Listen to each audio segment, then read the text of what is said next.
Hey everybody, this is GGB. Today we're going to be talking about all the games we have going on Saturday. There is quite a lot, so we'll get into them really quickly. But I'd like to point out what happened yesterday. There was no Creighton did not upset Seton Hall. In fact, Seton Hall beat Creighton, which means now Seton Hall sits at 5 and 6 in conference. Creighton fell to 5 and 5, so Xavier got helped out there. Unfortunately for St. John's, Creighton did not win. That sucks for them, but they have a chance to make it up here. But let's start with the 11 o'clock game. Let's start with the Big East games real quick. I think we only have one because there is, I believe, only three. There's four ranked teams that are Big East teams. And that's Providence, Villanova, Marquette, and UConn, right?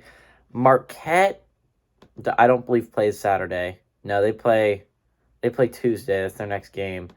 And Providence, I also don't believe plays.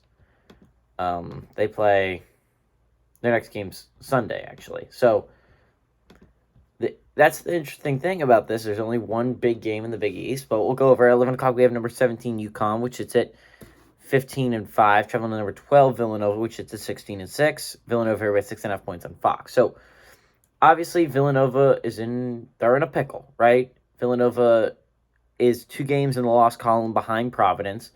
But with a win would be 1 game ahead in the win column over Providence. Again, would not be enough to pass them, but with a win, you would get at least a little bit closer to Providence.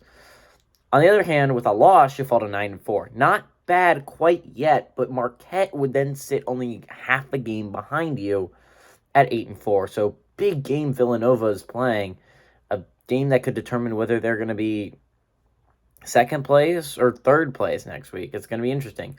UConn, on the other hand, with a big win, moves to 7 and 3. That'd be a 70% win percentage.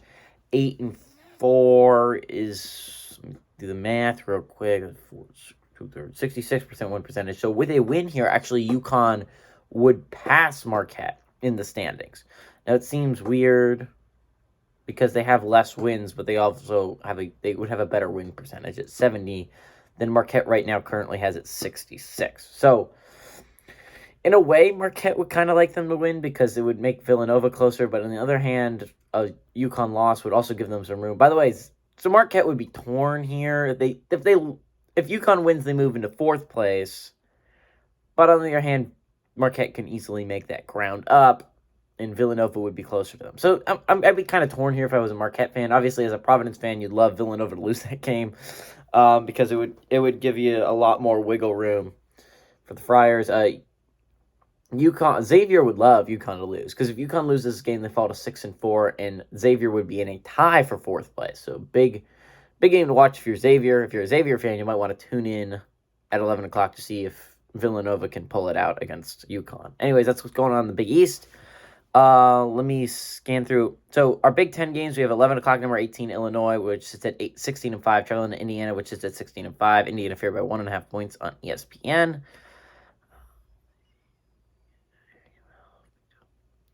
So, I'm sorry.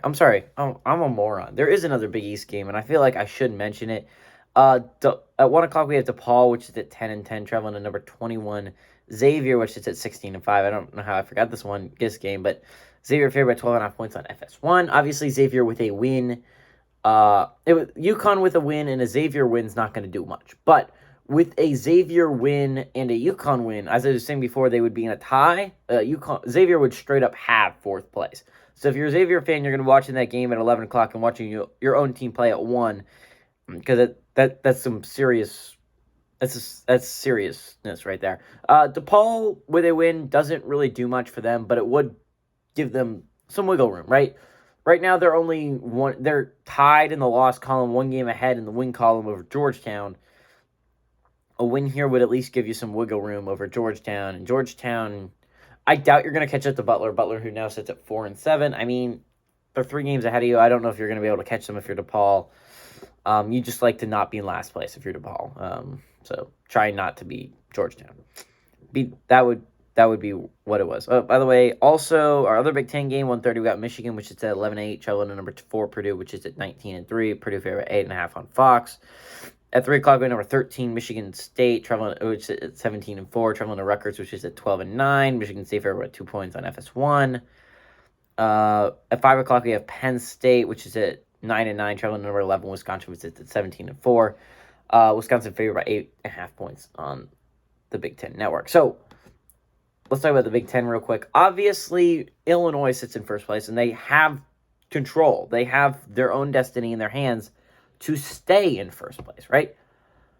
But again, with a Michigan State win, Michigan State also, if you're a Michigan State fan, you might be watching that Illinois-Indiana game and hoping for an Indiana upset. Because if Indiana upsets Illinois and then Michigan State wins against Rutgers, right? Michigan State is in first place in the Big Ten. Now, if Wisconsin and Purdue lose, if Wisconsin and Purdue win and Illinois loses and Michigan State loses, then that'll be a three-way tie for first place with Illinois, Purdue, and Wisconsin. Michigan State in fourth place. So any one of these teams can be in first place. If Wisconsin loses and Purdue wins, they could be 9-3 and in first place. There's a lot of scenarios, but those four teams are going to be in the top. It could be any order. But worst case scenario for Illinois is likely they're either tied for second place or tied for first. Depends on what happens in the Michigan State-Rutgers game. What we really need to talk about is Indiana, right? With Indiana with a win, I don't think Ohio State is playing today. I think they play on Sunday. So they play Maryland on Sunday, and that'll be interesting there. But Indiana with a win would move to 8-4, and as I went over before in the Big East video, that's a 66% win percentage. Ohio State would also have a 66% win percentage. So Indiana with a win would move to 8-4 in conference, same percentage as Ohio State. It would actually move into a tie for fifth place with Ohio State, and they would actually hold the tiebreaker over Ohio State simply because of record. So if Indiana wins this game, they're in a tie for fifth with Ohio State. Although, obviously, Ohio State plays on Sunday. You're going to be watching that game if you're an Indiana fan. Now, Michigan, on the other hand, would love an Indiana loss. Because if Michigan wins, they can move to 6-4, 60% win percentage. And if Indiana loses, they fall to 7-5, which 7 out of 12 games is 58.33% win percentage. So if you're looking at it, Michigan can actually pass Indiana today with an Indiana loss and a Michigan win.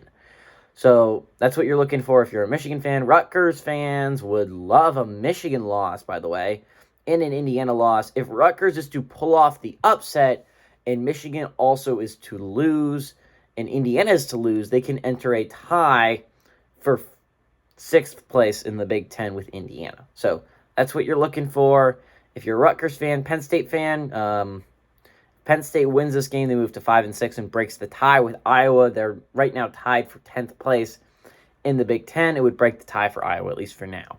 Penn State fans would also love Rutgers to lose here. Rutgers would fall then to 6-6. Can't quite pass them yet, but Penn State would be only one game behind in the win column behind Rutgers. So, important game if you're a Penn State fan to tune into that Michigan State-Rutgers game. Root for the Spartans there. Also, would not hurt Penn State if Michigan also lost that game. So, that's what you're going to be looking for if you're a Penn State fan. Again, wouldn't quite get there, but if you are able to pull off the massive upset against Wisconsin, it would be nice to only be about a game behind in the win column and a game behind in the loss column against behind in the win column against Rutgers and a game behind in the loss column for Michigan. So that would be ideal. Rutgers can also pass Michigan even if they do lose today. If they lose and Michigan also loses, Rutgers passes Michigan. Anyways, that's what's going on in the Big Ten. Let's go to the SEC real quick. At 12 o'clock, we have number 1 Auburn, which is at 21-1. Traveling to Georgia, which is at 6-16. Auburn favored by 17.5 points on SEC Network. 12 o'clock at number 22 Tennessee, which is at 15-6. Traveling to South Carolina, which is at 13-8. Tennessee favored by 7 points on CBS. At 5 o'clock, we have number 25 LSU, which is at 16-6. Traveling to Vanderbilt, which is at 11-10. LSU favored by 3.5 points on the SEC Network. At 7 o'clock, we have number 5 Kentucky, which is at 18-4. Traveling to Alabama, which is at 14-8. Kentucky favored by 2 points on ESPN. So,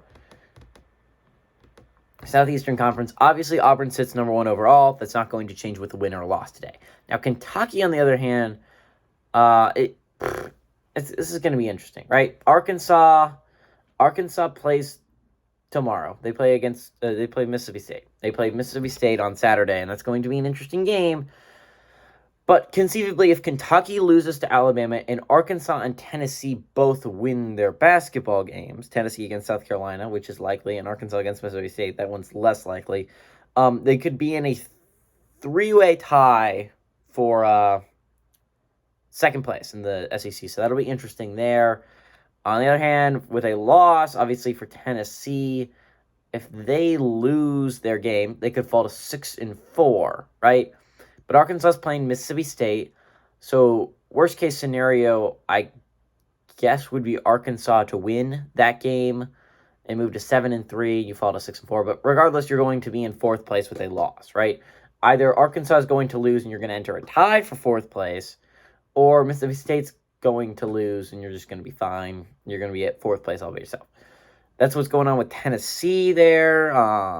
Going down the list. LSU with a win can move to 5-5. That's not a big deal, but it would at least break the tie for now. But they have a. So if you did not know, the SEC, you have the top 5 teams, and then you have a tie for 6th between LSU, Texas A&M, Alabama, Florida, and South Carolina. Now, most of these teams are playing today. We'll see if the tie actually holds up after the end of it. LSU is obviously playing Vanderbilt. Texas A&M plays Missouri tomorrow. Likely I'll win there. Alabama, obviously I already went over it, but they're playing Kentucky. In Florida, South Carolina is going to be playing Tennessee, and Florida is going to be playing Ole Miss. So a lot of interesting things here. Conceivably, they could all win, and they could all be tied for 6th place tomorrow because they're not all playing each other. More realistically, you're going to get some of them fall out of this tie, but again, it could entirely depend for LSU. If you win this game, you could still be in a tie for 6th place, or you could have 6th place out yourself. With a loss for LSU, you could conceivably still be tied for 6th place, or you could be in 10th. I mean, there's so many different possibilities. Also, by the way, Ole Miss plays tomorrow. Ole Miss plays Florida, so it's not a big deal. But if Ole Miss wins that game over Florida and LSU loses and Alabama loses, all this, Ole Miss could be conceivably they could be in a tie for if Ole Miss wins and everyone else loses, they could be in a tie for 6th place. They could join the tie, right? That's basically all that's going on in the big. We got to go over Vandy real quick. Vandy could also do the same thing if they are to pull off a humongous upset over LSU. You could have a 1, 2, 3, 4, 5, 6, 7. You could have a 7-way tie conceivably for 6th place in the SEC, which is pretty crazy if you think about it, but it's possible. So Georgia, by the way, with a win, they can't really pass Missouri yet, because even if they win and Missouri loses tomorrow, Missouri would sit at 2-7 and Georgia would sit at 2-8. As unlikely as it be, that would put only Georgia a game back in the loss column for passing Missouri and not being in last place anymore. So it's a big kind of game for Georgia. Let's go to the Big 12 real quick.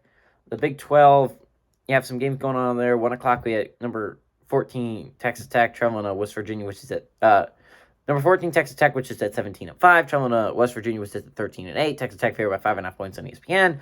1 o'clock, we have number 20, Iowa State, which is at 16-6, traveling to number 23, Texas, which is at 16-6 as well.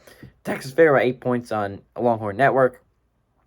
3 o'clock, we have number 8, Baylor, which is at 19-3, traveling to number 10, Kansas, which is at 18-3.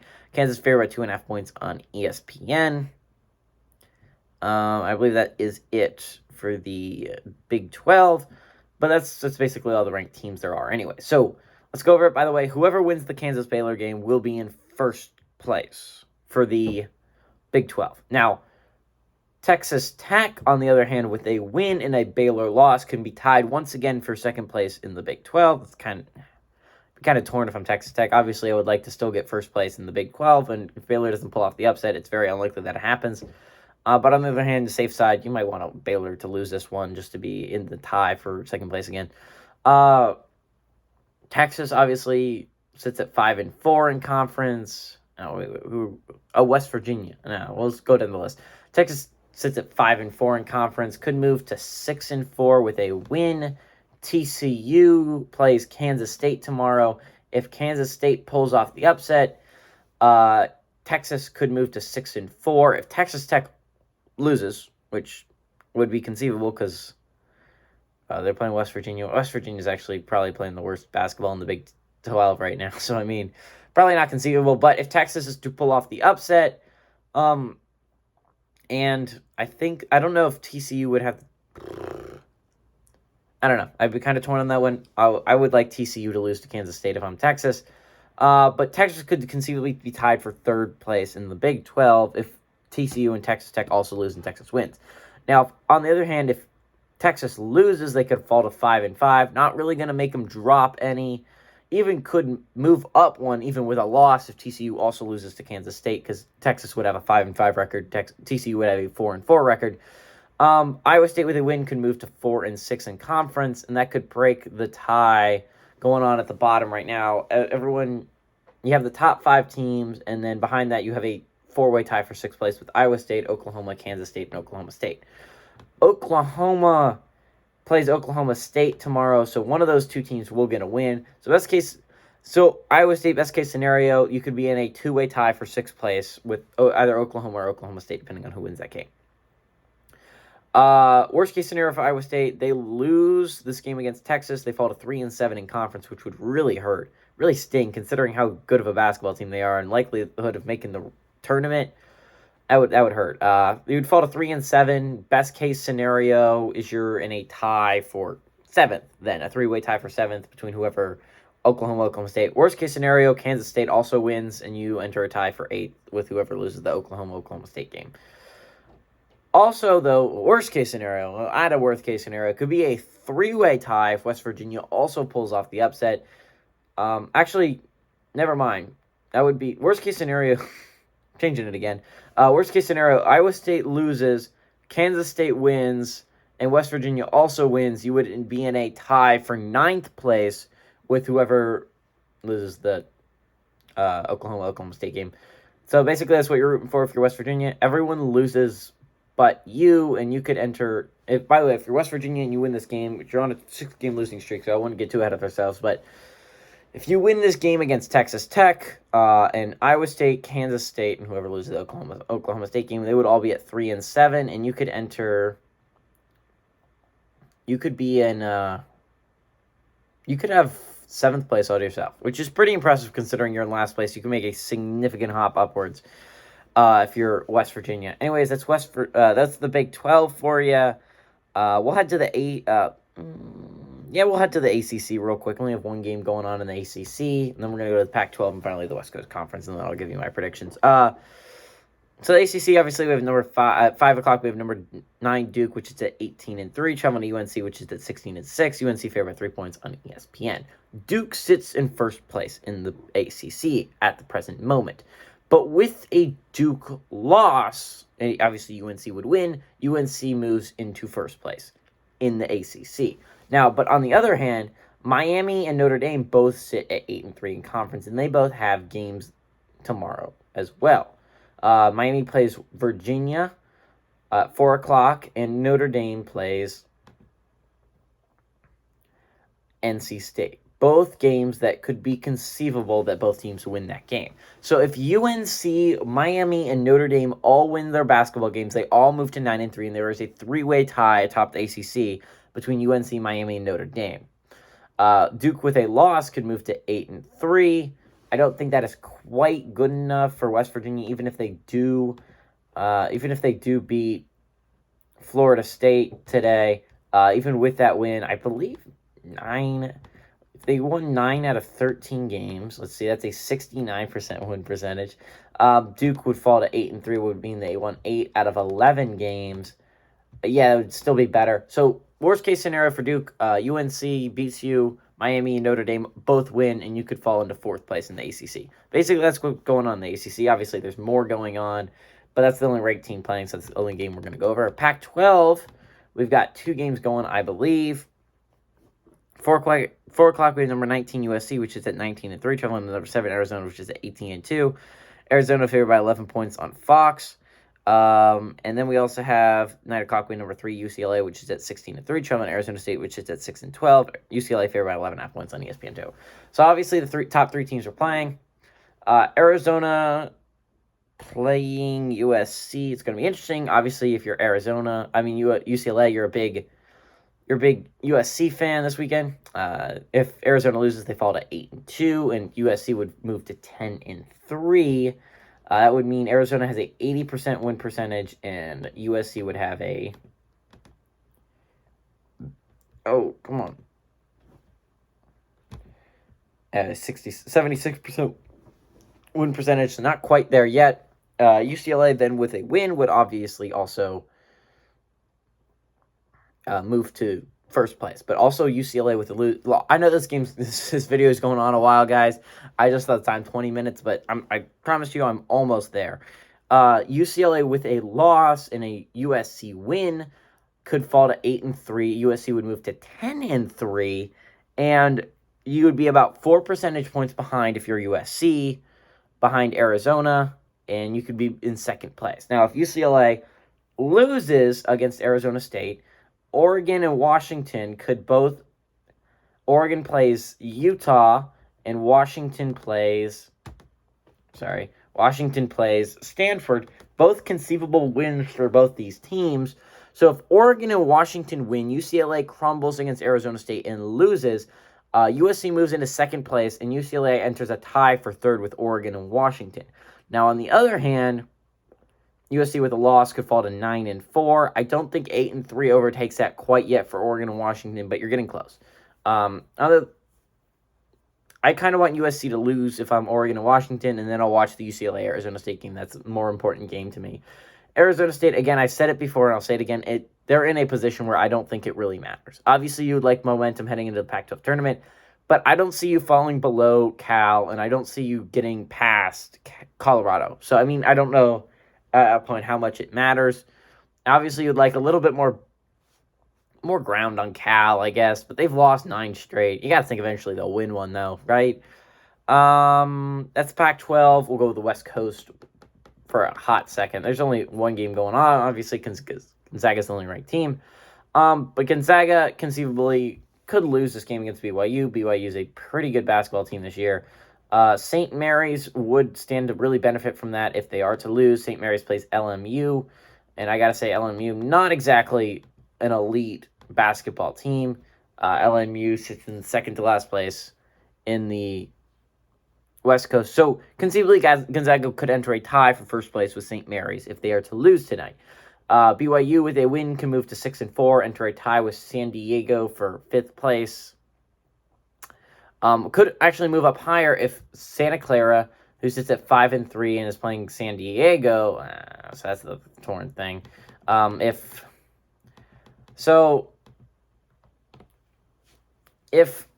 BYU is to win this game, they could pass San Diego. They would pass at least Santa Clara or San Diego with a win. And San Francisco plays Portland, likely a win for San Francisco. But if they could conceivably lose, BYU could enter into 4th place, depending on who Santa Clara or San Diego wins. But that's the interesting thing going on there. BYU could move up all the way into 4th with certain games falling their way, but they could also win and not go all that high. They could also just climb up to 5th place if San Francisco doesn't lose. It seems unlikely. If BYU loses, they fall to 5-5 in conference. Again, Portland's not catching up to them. They're best case scenario, they're at 3-5 after this weekend, still 2 games behind in the win column.